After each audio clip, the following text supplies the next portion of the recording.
السلام علیکم دوستو، امید ہے آپ سب خیریت سے ہوں گے۔ میں ہوں مہران خان اور آپ دیکھ رہے ہیں ہمارا آٹوکیڈ بگنرز کورس۔ آج کی ویڈیو میں ہم سیکھیں گے دو بہت اہم کمانڈز، لسٹ کمانڈ اور DLI کمانڈ۔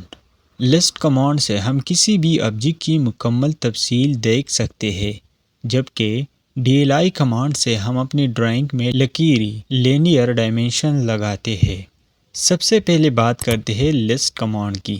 یہ کمانڈ کسی بھی آبجیکٹ کی مکمل معلومات دیکھنے کے لیے استعمال کی جاتی ہے۔ اس کے لیے LI لکھیں اور انٹر دبائیں۔ یہ شارٹ کٹ ہے اس کمانڈ کی۔ اب کوئی بھی آبجیکٹ منتخب کرے، جیسے کہ لائن، سرکل یا ریکٹینگل، پھر دوبارہ انٹر دبائیں۔ جیسے ہی آپ انٹر دبائیں گے، آپ کے اسکرین کے بالکل درمیان میں ایک چھوٹی سی ٹیبل ونڈو کھل جائے گی۔ اس میں منتخب آبجیکٹ کی مکمل تفصیل دکھائی جاتی ہے، جیسے آبجیکٹ کی قسم یعنی ٹائپ، سٹارٹ پوائنٹ اور اینڈ پوائنٹ، لینتھ یا ریڈیس، اینگل، لیئر نیم، کلر اور لائن ٹائپ وغیرہ۔ دوستو، لسٹ کمانڈ بہت مفید ہے جب آپ کو کسی بھی آبجیکٹ کی بالکل درست لمبائی، زاویہ یا لیئر انفارمیشن دیکھنی ہو۔ یہ آٹوکیڈ میں آبجیکٹ ڈیٹیل چیکنگ کے لیے ایک بہت ہی کارآمد کمانڈ ہے۔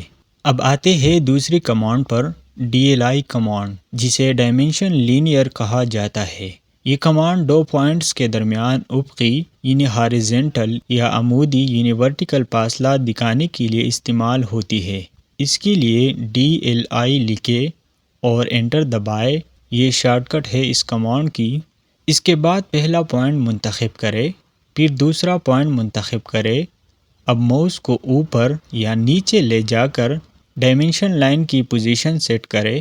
اب آپ دیکھ سکتے ہیں کہ آٹوکیڈ نے خود بخود ان دونوں پوائنٹس کے درمیان ایک ڈائمینشن لینیئر لگا دی ہے۔ یہ کمانڈ صرف سیدھی یعنی ورٹیکل یا ہاریزنٹل پیمائش کے لیے ہوتی ہے۔